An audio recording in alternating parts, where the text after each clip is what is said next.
Hello English दीवाने, welcome back to my channel. दोस्तों, आज हम सीखेंगे ट्रांसलेट कैसे करें, किसी भी सेंटेंस को ट्रांसलेट कैसे करें। क्योंकि सबकी यही प्रॉब्लम होती है, हम टेंस पढ़ लिए, पार्ट ऑफ स्पीच पढ़ लिए, सब्जेक्ट क्या है, ऑब्जेक्ट क्या है, मेन वर्ब क्या है, हेल्पिंग वर्ब क्या है, हर एक चीज़ जान लिए, बट हम ट्रांसलेट नहीं कर पाते। We can't translate. तो दोस्तों, आपकी प्रॉब्लम क्या है उसको आज मैं सॉल्व करने वाला हूँ। उसके लिए आपको कुछ नहीं करना पड़ेगा, बस इस वीडियो को अंत तक देखने की आवश्यकता है। तो please watch this video till the end. How to translate. Friends, translate करने के लिए यहाँ पर मैं आपको 3 स्टेप में बताऊँगा, जिसमें पहला स्टेप है subject plus main verb, and दूसरा ऐसा स्टेप है जिसमें सब्जेक्ट होता है, मेन वर्ब होता है और अदर वर्ड होता है, जिसको हम लोग बोलते हैं ऑब्जेक्ट। तो टाइप 2 देखते हैं, subject plus main verb plus object. Type 3 subject plus helping verb plus main verb plus object plus other word.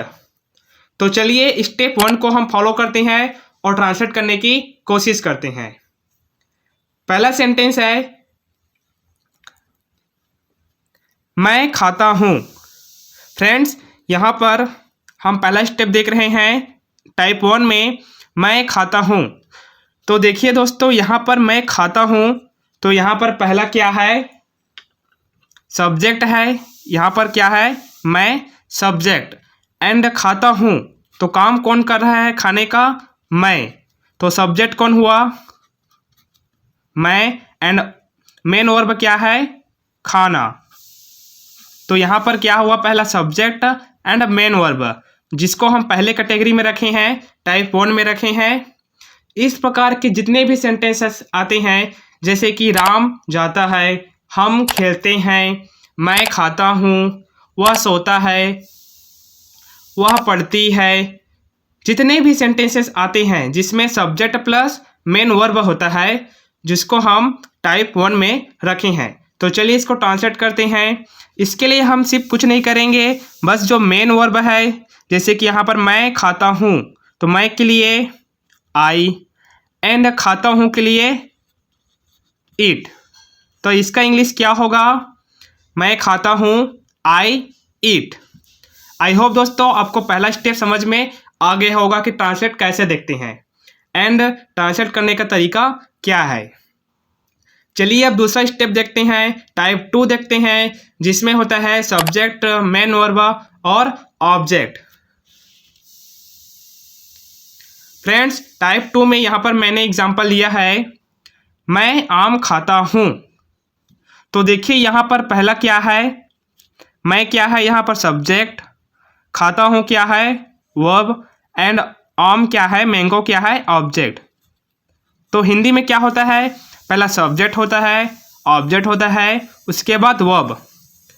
तो चलिए इसको जानने से पहले आपको मैं एक रूल बता देता हूँ, जिसे जानने के बाद आपको भी लगेगा कि हाँ, हम ट्रांसलेट कर सकते हैं। तो ट्रांसलेट करने के रूल देखते हैं। चलिए देखिए, किसी भी हिंदी को हम जब ट्रांसलेट करते हैं तो हिंदी का फॉर्म इस तरह होता है, जैसे कि subject plus object plus verb. यहाँ पर आप देख सकते हैं, मैं आम खाता हूँ, तो यहाँ पर पहले सब्जेक्ट है, उसके बाद आम ऑब्जेक्ट है, उसके बाद खाता हूँ वर्ब है। तो ये हिंदी का है ना। अब इसको हमको इंग्लिश में ट्रांसलेट करना होगा। तो इंग्लिश में ट्रांसलेट करने के लिए हम क्या करते हैं, टाइप 2 प्रकार के सेंटेंसेस में पहले सब्जेक्ट, उसके बाद मेन वर्ब, उसके बाद object.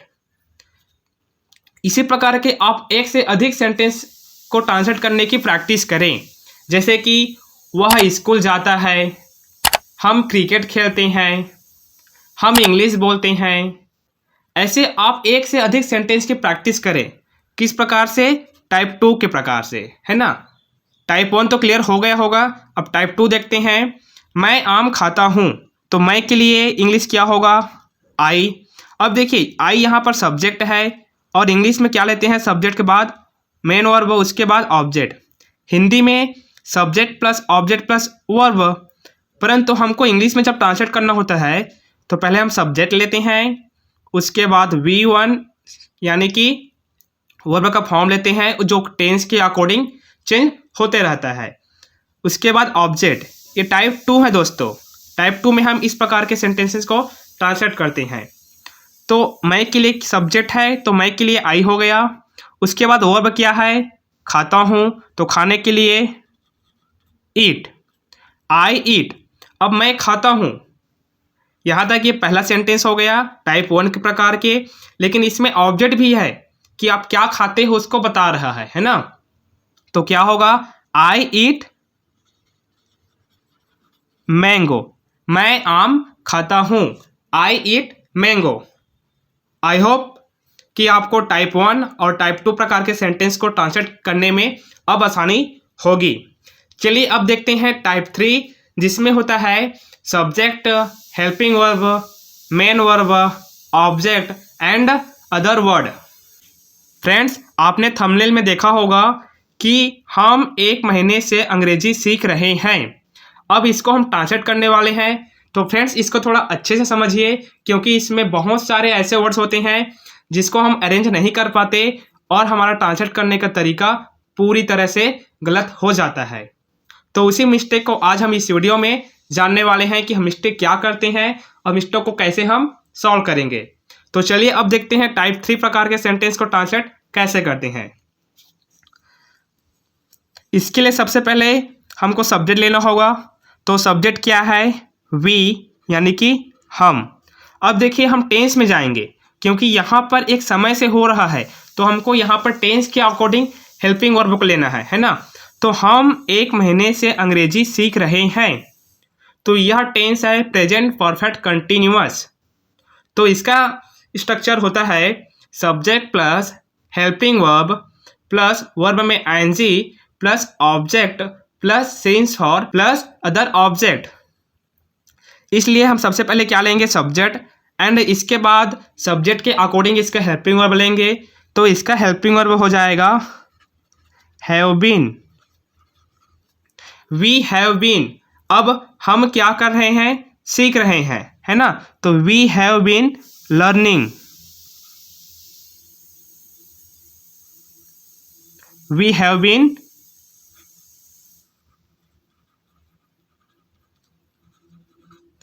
We have been learning. अब क्या सीख रहे हैं, English. We have been learning English. अब देखिए यहाँ पर हम कब से सीख रहे हैं, 1 महीने से। तो 1 महीने के लिए क्या लेंगे हम, फॉर 1 मंथ। अब देखिए आपको इसमें पूरी तरह से समझ में आ जाएगा। जैसे कि हम 1 महीने से अंग्रेजी सीख रहे हैं, तो यहाँ पर क्या है, वी सब्जेक्ट हो गया, हैव बीन हेल्पिंग वर्ब हो गया, है ना। उसके बाद क्या है, मेन वर्ब है जिसका एनजी फॉर्म लेंगे, लर्निंग। उसके बाद ऑब्जेक्ट इंग्लिश। उसके बाद सिंस फॉर जो टेंस के अकॉर्डिंग चेंज होते रहता है, तो हम 1 मंथ है इसके लिए यहाँ पर क्या लेंगे, फॉर। उसके बाद अदर ऑब्जेक्ट या फिर अदर वर्ड 1 मंथ। तो फ्रेंड्स, थंबनेल में आपको मैं यही बताया था कि हम इस प्रकार के सेंटेंस को ट्रांसलेट कैसे करते हैं। आई होप आपको समझ में आ गया होगा। अब इसी प्रकार के और बहुत से सारे सेंटेंस होते हैं जिसको आप ट्रांसलेट करने की कोशिश कीजिए। जैसे कि राम 2 दिनों से स्कूल नहीं जा रहा है, वह लड़की 2 घंटे से अंग्रेजी बोलने की अभ्यास कर रही है, हम पिछले 10 सालों से अंग्रेजी बोलते आ रहे हैं। आप इस प्रकार के सेंटेंसेस को बनाने की कोशिश कीजिए। कुछ नहीं करना है, बस आपको टेंस के जो स्ट्रक्चर्स होते हैं उसको फॉलो करना है। पहले सब्जेक्ट, उसके बाद हेल्पिंग वर्ब, फिर मेन वर्ब, फिर ऑब्जेक्ट, फिर अदर वर्ड। इस तरह से आप ट्रांसलेट करेंगे तो एक दिन आप एक परफेक्ट हो जाएंगे ट्रांसलेट करने के लिए और एक अच्छी ट्रांसलेट कर पाएंगे। आई होप दोस्तों कि आपको यह वीडियो अच्छी लगी। अगर आप हमारे चैनल पर नए हैं तो चैनल को सब्सक्राइब कीजिए, साथ ही बेल आइकन को प्रेस कीजिए ताकि इसी प्रकार के और आगे आने वाली वीडियो आप तक पहुंचती रहे। Thank you for watching. Keep learning and keep speaking.